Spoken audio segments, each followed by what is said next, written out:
Good morning पापा। Good morning बेटे। Good morning Akbar भाई। गुड मॉर्निंग अमूल बेटे। हम आपके भाई नहीं दोस्त हैं। किस बात की दोस्ती? पापा को तो कभी टाइम ही नहीं मिलता और आप भी कभी हॉस्टल में मुझे मिलने नहीं आते। अकबर भाई है साडा पुत्र सही शिकायत कर रहा है। भाई दादा ठाकुर, अमूल बाबा की ये शिकायत बिल्कुल जायज है, इसलिए आपको हमारे बड़े भाई साहब के लिए हर हालत में वक्त निकालना होगा। आपने ठीक कहा अकबर भाई। बेटे आज से मैं और अकबर भाई दोनों तुम्हारे लिए टाइम निकालेंगे। प्रॉमिस पापा? प्रॉमिस। अच्छा मैं चलता हूँ।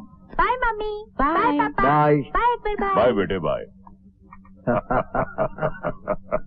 हायर से हायर एजुकेशन करने के लिए मैंने इसे अमेरिका भेजा, लेकिन भगवान का लाख लाख शुक्र है ये अपने संस्कार और भाषा को नहीं भूला। ये तो अच्छी बात है माथुर साहब। हायर एजुकेशन के लिए लंदन या अमेरिका जाने में कोई बुराई नहीं। बुराई तो इसी में है कि उनकी तहजीब और उनके कल्चर को अपनाने की। आपने बिल्कुल सही कहा दादा ठाकुर। माथुर साहब, अब यही बात नई नस्ल को समझाना तो बहुत मुश्किल है। हाँ माथुर साहब, ये मेरी बीवी कामना और मेरी बहन रेशमी। नमस्ते। बैठो बेटी बैठो। रश्मि बिटिया, तुम साक्षात लक्ष्मी हो। दादा ठाकुर, ये तो आपकी जिद थी जो विवेक बेटे को लेकर रश्मि बिटिया को देखने के लिए मैं यहाँ चला आया। मेरी तरफ से तो रिश्ता पक्का ही समझिए आप। माथुर साहब, मैंने आपको विवेक के साथ यहाँ इसलिए नहीं बुलाया कि आपका बेटा मेरी बहन को देखे और पसंद करे, बल्कि इसलिए बुलाया था कि मेरी बहन आपके बेटे को देखकर पसंद या नापसंद कर सके। खैर, आपने अपनी तरफ से रिश्ता तय कर लिया है, इसलिए बहुत बहुत शुक्रिया। लेकिन मैं हां या ना का फैसला मेरी बहन की मर्जी जानने के बाद ही बताऊंगा। आपने सही कहा दादा ठाकुर। सुखी जीवन के लिए लड़का लड़की का एक दूसरे को समझना बहुत जरूरी है। खैर, आपकी राय का इंतजार रहेगा मुझे। अच्छा, हम चलते हैं। नमस्ते। नमस्ते। नमस्ते। रश्मि, माधव साहब इस शहर के कुछ गिने चुने अमीरों में से हैं। उनके परिवार की समाज में एक पहचान है। विवेक उनका इकलौता बेटा है। मैं जानना चाहूंगा कि तुम्हें विवेक पसंद है या नहीं। जिंदगी का तजुर्बा मुझसे ज्यादा आपको है भैया। मैं अपने बारे में कोई फैसला नहीं कर सकती।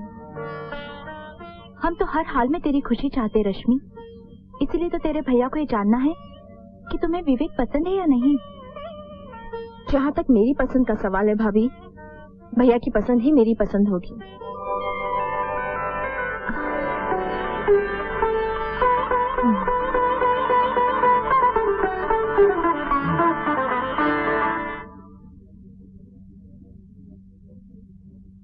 Sir, I was very happy in Nagpur. मुझे अब तक समझ में नहीं आया कि मेरा ट्रांसफर यहाँ क्यों करवा दिया गया। इसमें परेशान होने की क्या बात है मिस्टर चौधरी, आपको तो खुश होना चाहिए। बहुत सारे ऑफिसर चाहते हैं कि उनका ट्रांसफर इस शहर में हो जाए, मगर होता नहीं। वो तो ठीक है सर, लेकिन पता नहीं ऐसा लगता है कि मेरे इस अचानक ट्रांसफर के पीछे कोई बात है। मैं इसके बारे में तुम्हें कुछ नहीं बोल सकता।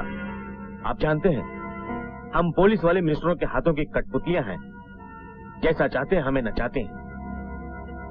Thank you sir, I take your leave. Thank you sir. Okay, all the best. Thank you sir.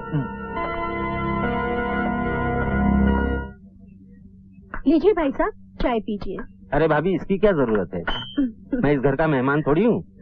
और आप तो जानती हैं कि मैं त्रिकाल साहब के अंडर में काम कर चुका हूँ। जी हाँ, मुझे पता है।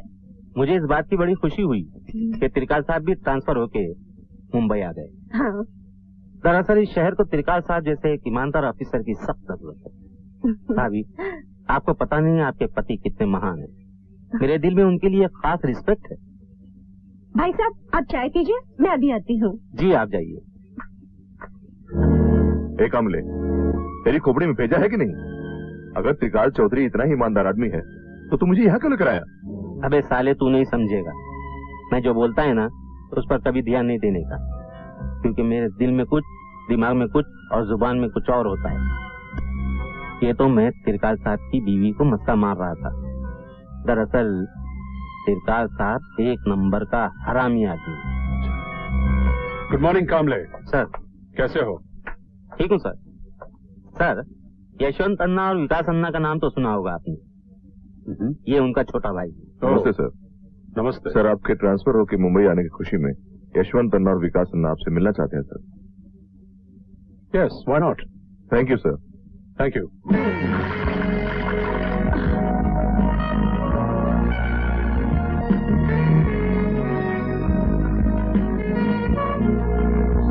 मैं अभी कपड़े चेंज करके आती हूँ। ओके।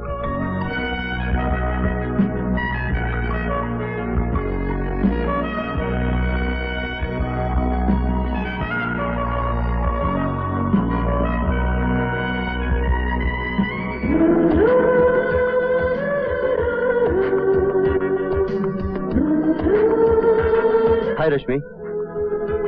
कौन हो तुम? मैं तुम्हें नहीं जानती। क्या तुम मुझे नहीं जानती? Don't say like that. लगता है तुम अब तक मुझसे नाराज हो। लुक मिस्टर, मैंने तुमसे कहा ना मैं तुम्हें नहीं पहचानती, फिर मेरे गले क्यों पड़ रहे हो? रश्मि प्लीज मेरी बात तो सुनो। क्या हो गया तुम्हें? लगता है तुम जानबूझकर मुझे पहचानने से इनकार कर रही हो। लगता है तू ऐसे नहीं मानेगा कभी। Vivek please, I don't want this. और तुम जो भी हो, भगवान के लिए मुझे परेशान मत करो। वैसे भी ये मेरे मंगेतर है और इनसे मेरी शादी होने वाली है।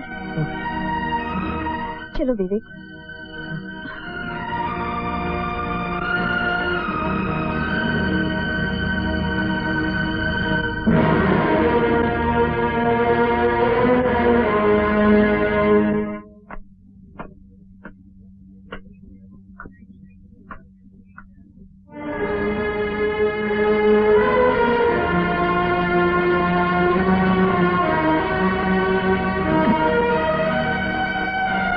मैं जानती हूँ इस वक्त तुम्हारे अंदर तूफान सा उठ रहा होगा। अनगिनत सवाल जहरीले नाग बनकर तुम्हारे दिलो दिमाग को डस रहे होंगे। बिल्कुल ठीक समझा तुमने।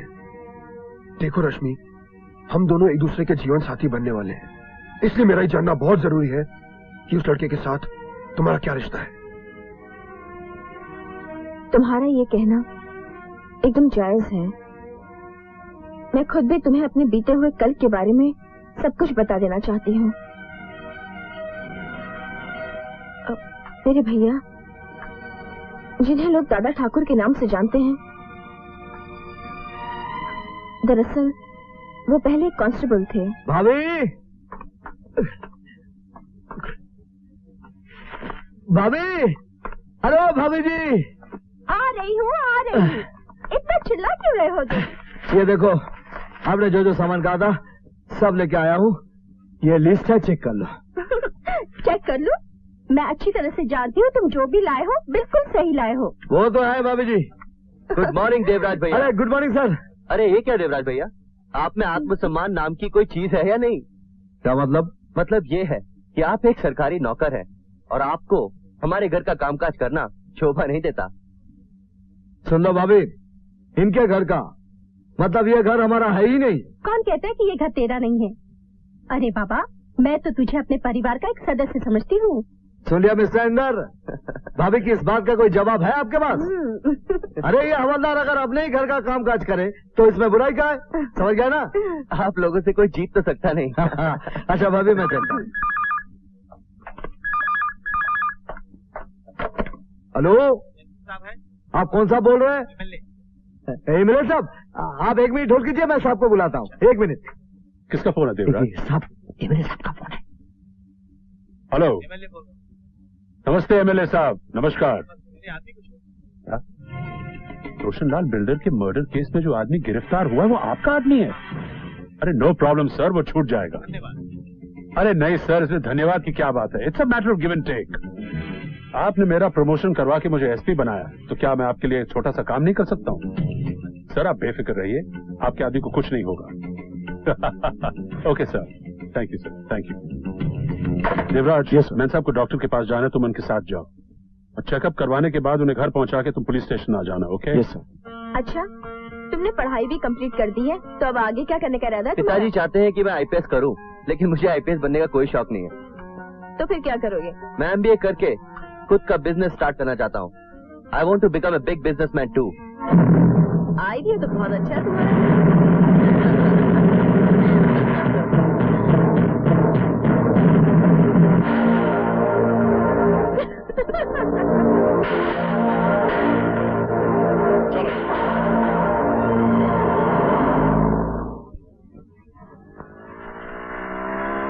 Hi mom. हाय बेटा। इंदर, जी पिताजी। इधर आओ। वो लड़की कौन थी तुम्हारे साथ? कौन सी लड़की? वही जिसे तुम इतने प्यार से कोका कोला पिला रहे थे। वो देवराज भैया की बहन है रश्मि। मैं उससे बहुत प्यार करता हूँ और उससे शादी भी करना चाहता हूँ। तुम जानते नहीं तुम क्या कह रहे हो। शादी विवाह का रिश्ता हमेशा बराबर के लोगों में होता है। और देवराज देवराज एक मामूली सा हवलदार है। उसकी बहन किसी भी कीमत पर इस परिवार की बहू नहीं बन सकती। क्यों नहीं बन सकती? क्योंकि वो हमारी तरह अमीर नहीं है। मगर ये आपकी भूल है पिताजी। मोहब्बत को दौलत के तराजू में नहीं तोला जा सकता। एक बात और सुन लीजिए, जो प्यार करना जानते हैं वो बड़े से बड़े तूफान से भी टकराना जानते हैं। मैं रश्मि से सच्ची मोहब्बत करता हूँ और उसके साथ जीने और मरने का फैसला कर चुका हूँ। Shut up! बंद करो अपनी बकवास। त्रिकाल चौधरी के होते हुए इस घर में किसी और को फैसला करने का कोई अधिकार नहीं।